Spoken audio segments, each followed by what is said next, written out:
Hii ni Mshani Wellness. Make sure una subscribe kwenye YouTube channel yetu. Bonyeza alama ya kengele ili kupata notification tunapotuma masomo yetu mara moja. Lakini pia unaweza ukajoin WhatsApp group letu. Linki ipo kwenye description kama unatazama kupitia YouTube, lakini pia kwenye bio kama unatazama kupitia TikTok. Kwenye video hii tazungumzia jambo moja muhimu sana ambalo ni makosa yanayofanywa na watu linapokuja swala la magonjwa ya zinaa. Magonjwa ya zinaa ni magonjwa ambayo yanaambukizwa kupitia ngono zembe. Tunapozungumzia magonjwa ya zinaa, tuna magonjwa mengi sana. Kuna kaswende, kisonono, pangusa, lakini tuna gono, tuna herpes, tuna ukimwi, na chlamydia na magonjwa mengineyo. Haya magonjwa yanapoingia kwa mtu yanaweza yakaonesha dalili ama yasioneshe dalili. Sasa moja kati ya mistake ama kosa kubwa ambalo watu wanalifanya ni kutokujua kwamba haya magonjwa huwa hayaonyeshi dalili. Sio kila unapopata ugonjwa fulani utaona dalili papo hapo.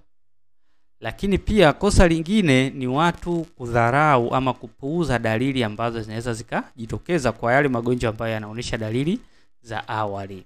Ili kutokuwa miongoni mwa makundi ama kundi la watu ambao wanafanya sana kosa hili la kupuuza dalili na kuamini kwamba magonjwa ya zinaa yakiingia lazima oneshe dalili, zingatia mambo yafuatayo.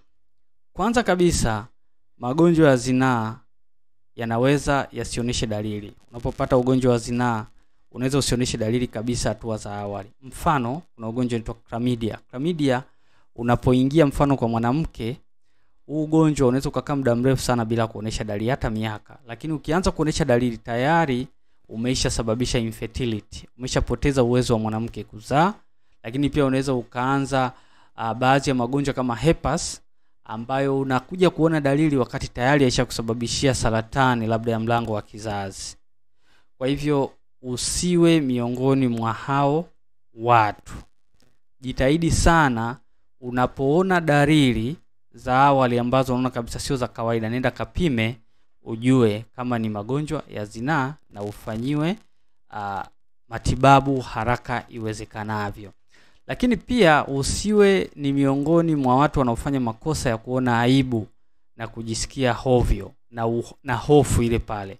Unapopata hizi dalili zozote zile za magonjwa ya zinaa, make sure unafika kituo cha afya kwa ajili ya vipimo ili kudhibitisha kwamba una matatizo haya na kupata matibabu haraka iwezekanavyo. Lakini pia usifanye kosa la kupuuza, hasa kama uko sexually active. Kama unafanya biashara ya ngono, watu wenye mapenzi wengi, make sure unafanya vipimo vya mara kwa mara kucheki afya yako ili kujiepusha na changamoto ambazo zinaweza zikajitokeza baadaye. Kwa hivyo sio lazima uugue. Kwenda kupima sio lazima uugue kama ambavyo watu wengi sana wanaamini. Fanya vipimo mara kwa mara hasa unapokuwa katika riski ya kupata changamoto fulani.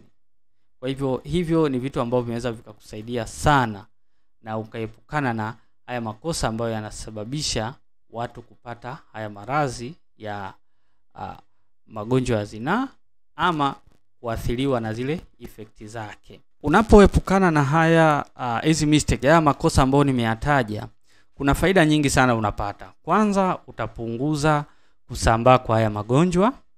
Lakini pia utajiepusha na madhara ya muda mrefu ya haya magonjwa. Lakini pia utakuwa umelinda afya yako ya uzazi. Lakini pia utakuwa na ile peace of mind. Utakuwa na uhuru wa akili. Yani akili yako itakuwa huru na hautokuwa na zile stress kwamba sijui naumwa nini, sijui itakuwa ukimwi, sijui itakuwa ni gono, vitu kama hivi hapo. Kwa hivyo kitu cha msingi ni kwamba zingatia usiwe miongoni mwa watu wanaofanya makosa ambayo tumeorodhesha hapo awali.